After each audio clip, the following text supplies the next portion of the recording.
Told my sister-in-law about her husband's cheating and supported her escape. Now my wife is furious and wants a divorce. I have been married to my wife for 3 years. I am 27 and she's 26. My sil is 30 and my pos bill is 31. I always had a close relationship with my sil. We are friends. Also has a decent connection between my bill. Not that close, but we often talk and get along. My wife and her sister didn't get along as much as you would expect from siblings. It wasn't just normal siblings rivalry, but constant fights and arguments. Anyway, 3 weeks ago when I was having dinner with my friends, I saw my bill with another woman. They were just eating. I didn't think much of it. I wanted to go and greet him, but I kept talking to my friends. After a while I saw that he gave a light kiss to this woman. I was so shocked I decided to not confront him, and when I got back to my home I told my wife everything. I told her that her sister is getting cheated on and we need to tell her. My wife said we should talk to my bill instead of telling her sister, and we should not break their marriage because her sister is pregnant. I was like, WTF?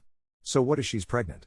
Her husband is a cheat. I tried to convince my wife multiple times that we should tell her sister the truth. I told her that I know you guys don't get along, but she's still your sister and this isn't right, but she asked me to stay out of it. I tried my best to convince my wife, but she either ignored me or said we shouldn't break their marriage. I had enough of her, and yesterday I told her that I am coming clean to my sil. She and I have a great bond and I can't and won't betray her. My wife said if I tell her the truth she will not talk to me. I replied, I won't talk to you either if you don't want to do what's right. Today I told my sil the truth. I went to her place and told her everything. She was doubtful and she asked me to leave. After a few hours my sil called me and she was crying and said what I said was the truth. And she shouldn't have doubted me and kicked me. She said she's leaving. I asked her, where would you go? Do you have money? She said she does, but not that much. I wired her a bit and said she should call me if she needs help, and she thanked me and said she will only use the money I sent if it's necessary, otherwise she will return my bill. Called my wife, and well, my wife lashed onto me and said I ruined her family and her sister's life. I said I thought the moment we got married your family is mine, and my family is yours? Anyway, WTF are you defending that pos so much? What about your sister? She didn't reply to me and she's not talking to me either. I tried to talk to her and convince her that it was the right thing to do, but she wouldn't talk to me, so I said fine, stay angry, and if you want to divorce me then go ahead. I think I have nuked my marriage. Do not know if what I did was truly right. Update 1. It's been a few days since I told my wife's sister that her husband is a cheat. Just to clarify to all the Warritos, no, I am not in love with my sil. I don't have any inappropriate relations/feelings for her. I respect her and she's family. In any case, yesterday I asked my wife why she is pissed and wanted me to not reveal the truth to her sister. I know you guys hate each other, but you guys are siblings. My wife said it's not our place to interfere. I asked, are you okay with her sister being cheated on? She said she isn't, but it will and has ruined their marriage because of my stupidity. She's pregnant and the child needs his father, and so does the wife. I was so shocked when she said this, like WTF? I asked her, if I were to cheat on you would you forgive me? She said yes. I also asked her if she ever cheats on me would she hide it from me. She also said yes to that. I was so shocked. I asked her if she knows what she's saying. She said yes and she's confident. Just because you had sex with someone else doesn't mean everyone else has to suffer and break the family. I had no words to say. I told her that I also sent my sil money. She started screaming at me and said I shouldn't have helped her despite knowing she doesn't like her sister. I said if that's what she thinks then it's better if we just divorce. She got angry and screamed fine and started packing her bag. I tried my best to stop her from leaving. I told her that I love her and I just did what I felt right. Nobody has to suffer betrayal like this. She said it wasn't the right time. I asked her, so when should we tell her the truth? After she gives birth? Because it will worsen her PPD, or years after she gives birth? She will just blame us. She said we should have just kept quiet and left it alone. I tried so hard to stop her but she didn't listen to me and left. I tried to contact her and her parents, her friends, but they don't know where she is and instead started interrogating me and saying I am her husband and I should have taken care of her and I should know where she is. I even visited my bill to confirm my suspicions, but I didn't see her car or her belongings anywhere. I hate that I am being blamed for just revealing the truth and my wife leaving me right away without a second thought. I was so damn pissed, so today I called my sil and told her that she can stay at my place cause I'm going to my parents and my wife left and nobody knows where she is. She told me she will try talking to her parents, but after a while she called me and said that their parents don't know where she is. I told her to think about herself and come over and stay here instead of blowing up her money. Now I'm at my parents and my sil is in our home. Maybe I was being petty, but I hate that my wife gave up on me and left without a second thought. I don't know whether she's cheating or cheated, or she would truly cheat on me and her own blood sister with a family relative over feuds. One thing is for sure though, I cannot trust my wife anymore. She hurt me. Update 2. Many people ask me for an update and I also do need some outsider's perspective over my situation, so here it goes. But before, I just want to clarify/ask to people who kept calling me names for telling my sil the truth. Why you guys kept telling me to mind my own business? She's family, and if families don't look out for each other and help, then who else will? Strangers? And it's not just some harmless/small lie from my bill. It's life-changing. My sil isn't just my sil. She's my friend. If I didn't tell her the truth now, then my pos bill would have just kept cheating and I would lose a friend if I delayed. Anyway, coming back to update, my sil only stayed at my place for 2 days. After then she called me and said she can't trouble me anymore and she's going to live in hotel. I tried to convince her to not blow up her money unnecessarily, but she didn't listen and left anyway. And yes, I am divorcing my wife. After a week of NC, she called me and said she wants to reconcile. She said she was angry that I didn't listen to her and went behind her back. She said she didn't want to break her sister's family, so she wanted to hide it and convince my bill to not cheat, but I fucked it all up and she's coming back. I just asked her to come back cause I wanted to talk to her, and it's not something you discuss over calls. Once my wife arrived and started to explain herself, I told her I am filling. She was pretty shocked. She said we can make it work. I told her we can't. I don't trust you after everything you said, and you just left me with no contact and you show up suddenly while I was worried all day about where my wife is or is she safe, etc. I can't make it work. She tried convincing me to not divorce, but I had already made my intentions clear. I told her that her sister stayed at our place for 2 days and she got angry and said fine, let's divorce, and left. I told my sil that I am getting a divorce. She wasn't happy about it, but she didn't try to convince me in or out of it. I told her that she can stay with me instead of hotel. She said it's inappropriate. I just said either you blow up your money and struggle or she can accept my help. So my sil and I have been living together for past couple of days and we discussed about our spouses and their behavior. We both got pretty angry about this. All my sil got even more angry than I was, and she ended up calling my wife and called her names, and she told me she's hellbent onto ruining my bill. She is divorcing him and will go nuclear on him and ask for as much money as alimony and child support. She wants to drain him. My wife and I didn't talk to each other after she left, and we both know that we are divorcing. My sil, though angry, she calmed down cause it's unhealthy for her and her baby, and she started focusing on career and read stories about single moms. She's preparing herself, so yeah, that's all. And weirdos stay away. Neither my sil nor I have any feelings between each other. I am just helping her and she wasn't feeling good about it, that's why she was hesitating so much. Call me a moral police, but I know I did the right thing, not just for my sil but for me as well. I now know what kind of woman my wife is. Update 3. I have made 3 posts prior to this one, and I know nobody wants to go through all that, but I never thought celebrating Christmas with my sil would cause this much drama, so I'll drop a TLDR. I found out that my bill was cheating on my sil, my STB ex-wife's sister. When I told my then wife, she told me to stay quiet. I went ahead and told my sil. My then wife's reasoning was that we shouldn't interfere in their marriage as it doesn't concern us. I was angry that she would defend cheating. When I asked her if she would forgive me if I cheated, she said she would cause it's just sex. After a huge fight, she left and disappeared for a week. When she came back, I told her that I am filling and currently we going through divorce process, so me and my STB ex and going through legal proceedings, and we are going to get divorced 100% cause I can't trust someone who defends cheaters, especially someone who defends a cheater who cheats on her own sister. Yes, their sister relationship was fucked, but still it's wrong for me and for my sil. My sil is going through divorce process as well, and she's aggressively seek child support and alimony, so on Christmas I invited my sil to celebrate with me. I had already been supporting her financially and we got closer and became friends cause we both were betrayed by our partners. We would talk. We would vent and get angry so much at both of me, my sil, and I celebrated Christmas with children's from both of our family like nephews and nieces, and even their friends joined us for a while. We kinda went overboard and showered them with gifts, but my STBX got to know about it and she told everyone in my and her family that it's us that were cheating, and now I'm trying to get married to her sister, which is why I am divorcing her. Most of our families didn't believe her except some of hers and mine. They said I am a cheat and I shouldn't be celebrating with my sil cause she's my ex-sil cause I am divorcing my wife and I should be spending time with my wife instead of divorcing her. She did not wrong me. I tried to tell them that her defending cheaters is so stupid, and I and my ex-sil are friends and we celebrated with children's, and she herself is pregnant and I was just supporting her and she also supports me cause we are going through so much, but they kept saying that I should take my wife back and do good by her, and spending time with my STBX's sil is not good and we're cheating. Update 4. A lot has changed since my last post. Thanks to those who followed along or even just dropped by to read this saga. I didn't expect things to snowball the way they did, and honestly, I had no clue what nuclear really meant until my sil, let's just call her Anna for ease, decided to go for scorched earth against my bill. Let's call him Dave. But before you ask, no, nothing romantic is happening between Anna and me. If anything, we're trauma-bonded battle buddies at this point, and I've learned more about myself, marriage, and dysfunctional families than I could have imagined. First, the living together situation.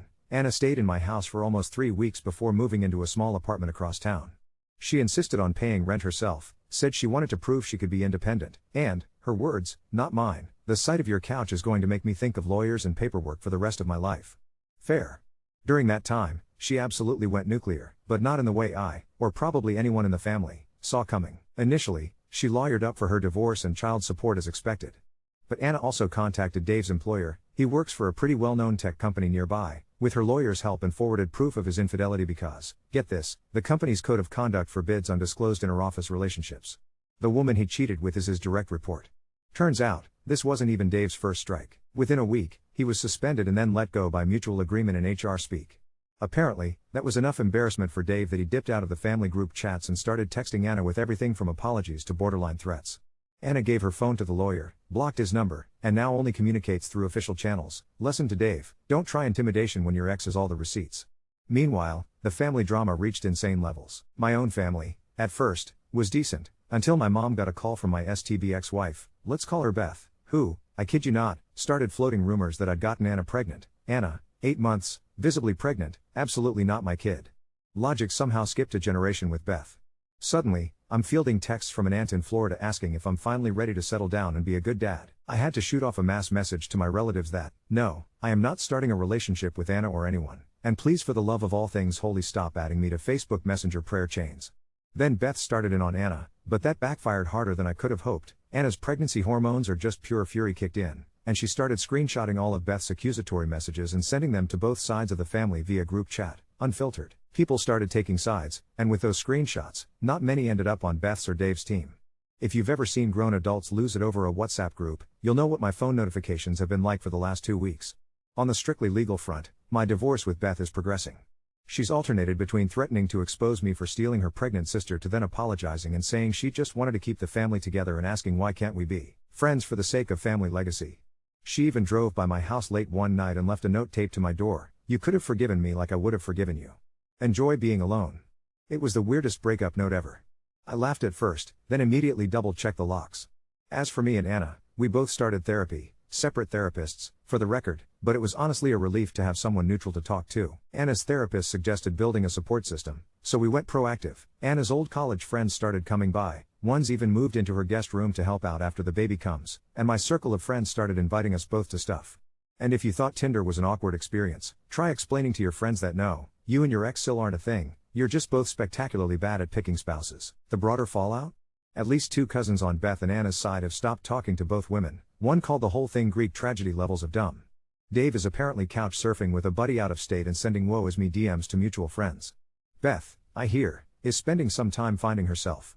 I'm not sure what that means, but considering one friend spotted her at a club with someone I'm almost certain is her high school ex, I think she'll manage. The only positive thing out of all this, and this sounds corny, but it's true, is Anna and I actually ended up becoming true friends. No weirdness or will they, won't they tension, just 2 tired, divorced adults who now have a lot more respect for boundaries, therapy, honesty, and solid group chats.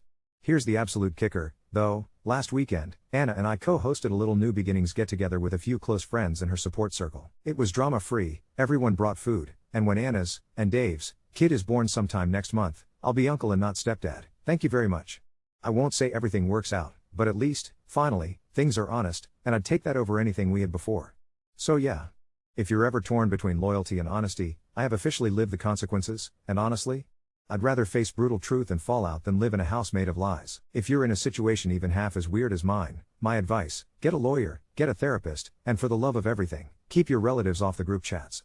Update 5. I swore I'd be done with updates, but honestly, the past 2 weeks read like a deleted chapter from an anxiety-inducing family novel. Since the last time, everything I thought was finally settling just escalated, not in the secret romantic subplot way so many comments seem to hope for, but in the messy way only real life can deliver. So, here's what actually happened, which wasn't even on my bingo card. First, Anna had the baby. Early, at 38 weeks, and the birth itself was a whirlwind. I got the call at 2 a.m. from her friend Elise, the one staying with her, because Anna's phone had died and she needed a ride to the hospital. Dave, of course, was nowhere to be found. Her mom had blocked his number after his last meltdown and, true to form, Anna didn't want to deal with his drama in the delivery room. Anna asked me to stay, so I did, awkwardly sitting in the not-quite waiting area with 2 of her college friends and a nurse who kept trying to guess the baby's weight. After 5 nervous hours, not my child, but I was anxious as hell, Anna delivered a healthy baby girl. Dave wasn't listed as an emergency contact, and Anna made it clear the only announcements about the birth would come from her. Still, within hours, word leaked. Who told whom is murky, my money's on Beth, but who can keep track? Suddenly, both our phones were lighting up, and for the first time since all this started, Anna caved and let her parents have a say. She let her mom hold the baby, her dad came by with flowers. The entire time, Anna wouldn't even mention Dave's name. Predictably, Dave tried showing up at the hospital. Hospital security, briefed by Anna's lawyer, stopped him at the entrance. He lost his mind and called everyone he knew, my parents included, shouting about parental rights and manipulation. I was so tired at that point I told my mom, he's out, full stop, and went to get Anna coffee and a breakfast sandwich, her only specific craving, ever. But that kicked off a legal scramble. Dave suddenly remembered he wanted custody, after not attending a single prenatal appointment or buying as much as a onesie. His emergency filing for paternal rights was a train wreck, filled with angry texts that Anna's lawyer immediately used to suggest supervised visits, which the judge granted. In a different county, requiring Dave to drive 2 hours for every hour-long visit. Then, Beth reappeared. Apparently, she felt left out of her family's new chapter, and texted me a rambling apology at 3 a.m., followed by 5 selfies posing with an old college friend at a bar. A day later, she showed up at Anna's apartment carrying a stuffed bear and a heavily floral "It's a girl" balloon, unannounced. Elise answered the door, and Beth flat out asked if I'd soon be moving in full-time as a dad. Anna had just gotten home from the hospital, exhausted and hormonal, and instead of even acknowledging Beth, she just shut herself in her room with the baby. Elise and I quietly cleared Beth out while pretending to search for a lost phone charger. I wish the mess had ended there, but by the weekend, everything spilled over into public. Family group chats screenshotting each other's messages led to someone, I genuinely don't know who, copy-pasting entire exchanges into a local parenting Facebook group. Suddenly I was fielding calls not only from out-of-state uncles but also from Anna's high school classmates, distant cousins, and, for some bizarre reason, the PTO president of the elementary school where Anna plans to send her kid, in 5 years. But this also brought a new, unexpectedly awesome twist: support. Out of the woodwork, people who'd always kept quiet messaged us, saying stuff like "I had no idea you two were cut out of the loop, call us if you need a meal," and I went through the same with a cheating spouse. If you ever need to rant, I make killer lasagna. Even my cousin he'd written me off 6 months ago emailed, saying, "Okay, this got out of hand, let me babysit for Anna." Also, Dave is a tool. All this cut through the anxiety, even for Anna, who's taken resentful independence to grudgingly letting friends help, which for her is a miracle. Meanwhile, my own life, I moved out of the house entirely, got a new apartment 3 blocks from Anna, for cousin babysitting convenience and because the sight of the old place made me physically tense, and genuinely started to feel lighter.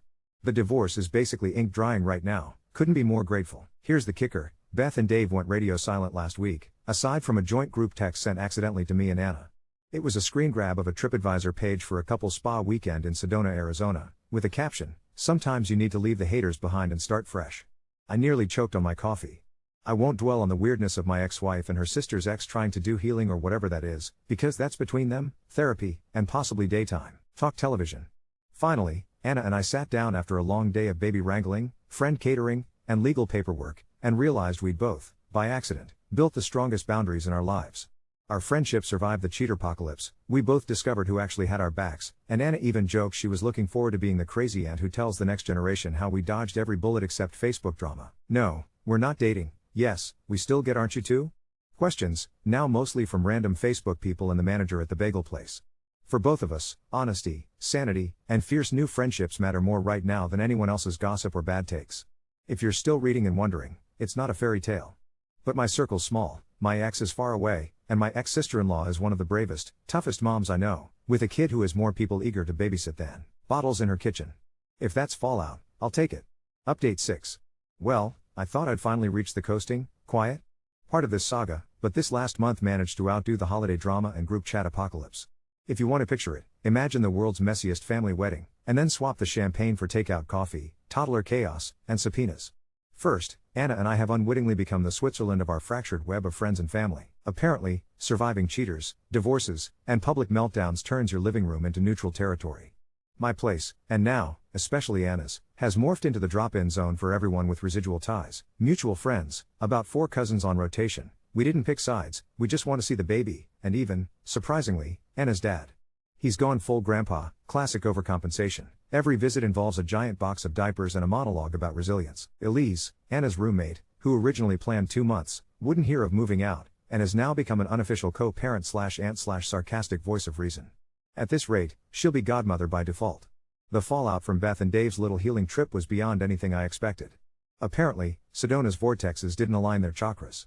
After their fresh start spa retreat, they showed up, no warning, at Anna's apartment. I got a call from Elise, guess who's at the door with 2 suitcases and matching tie-dye t-shirts. I raced over in a panic, expecting yelling, but found Beth and Dave remarkably subdued.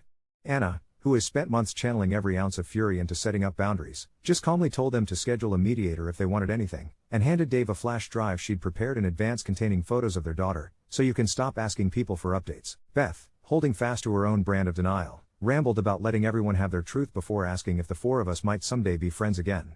It would have been funny if it wasn't so sad. For maybe the first time, nobody raised their voice. Elise and I just stood awkwardly in the kitchen while Anna, on almost zero sleep and pure mom adrenaline, told them, politely, seriously, that visitation would remain supervised, family rumors were over, and neither of them was welcome, unless there was a plan and a purpose. Dave started to protest, but Anna said, "My lawyer will follow up," and that was the end, for now. Beth texted me 3 days later, she and Dave had broken up before even getting on the plane home. I didn't reply. The group chats have gone silent, with a few straggler relatives still sending "did you hear?" messages, which I mostly ignore. Anna's finally stopped screenshotting them unless there's something legal, and honestly, silence never felt so peaceful. But life, in all its persistence, kept going. Anna's daughter, let's call her Lily, is healthy, squirmy, and already seen by most of the people who matter. Anna, against what literally everyone predicted, started a part-time consulting job. She takes calls in her bedroom, which doubles as a nursery and sometimes an air mattress crash pad for tired family friends. Elise and I have a running spreadsheet for meal drop-offs. New rule, no more chili, 3 weeks straight was enough. Anna actually left Lily with me and Elise twice, small victories, considering how protective she is. I spent one afternoon frantically Googling how to swaddle while Lily shrieked. Elise swooped in, took the baby, and stared me down. "What have you been doing, folding burritos?" Probably. Weirdest twist of all? The entire saga, for better or worse, has brought an unexpected closeness to a whole subset of the family and friend group. The same people who were picking sides 5 months ago now laugh about the time they ended up at our kitchen table, staring at a whiteboard of potential custody schedules while passing around a baby. Anna's mom, a month ago, persona non grata, came over last weekend to apologize, admit she hated Dave all along, and to ask if she could be Nana now that Dave's name isn't spoken. Anna let her hold Lily, I made the tea. Elise took Nana's car keys so she'd stop texting while driving home. As for Dave, he's on a redemption tour of sorts, at least on social media. He posted a long apology/status update, which Anna ignored, until her lawyer suggested a bland, legal, thank you, received. At least he's finally stopped showing up at random places or emailing rambling manifestos. Beth, meanwhile, bounced to another city, enrolled in week-long yoga retreats, and only surfaces with odd Instagram posts caption things like "release what you can't control, embrace new books." She and Anna have not spoken, and I suspect they won't, maybe ever. And me? I finally finished the divorce paperwork, closed on my own new place, still 3 blocks from Anna, in case, but with a door code only 3 people have, and, thanks to therapy, can scroll my phone without sweating over the WhatsApp icon. For the first time in a year, I went on a date. Anna babysat Lily solo, her idea, her encouragement, because, in her words, don't become the tragic nice guy uncle's forever story. The date was forgettable, but somehow that didn't bother me. So here's the real ending for now. Anna is figuring out single motherhood better than most, with friends and her own hard-won peace, and a dad who's legally obligated, but not welcome in her house. I have friends, quiet evenings again, and a life that isn't shaped by someone else's secrets. No perfect Hollywood beau, but no more hiding, no more lies, and, for 2 people once on the outskirts of a family drama, maybe more community than we ever expected. If you're looking for justice, poetry, or karma, it doesn't always come the way you want. But honesty is worth it, even when it costs you nearly everything. And, apparently, being Switzerland means someone will always show up at your door with lasagna.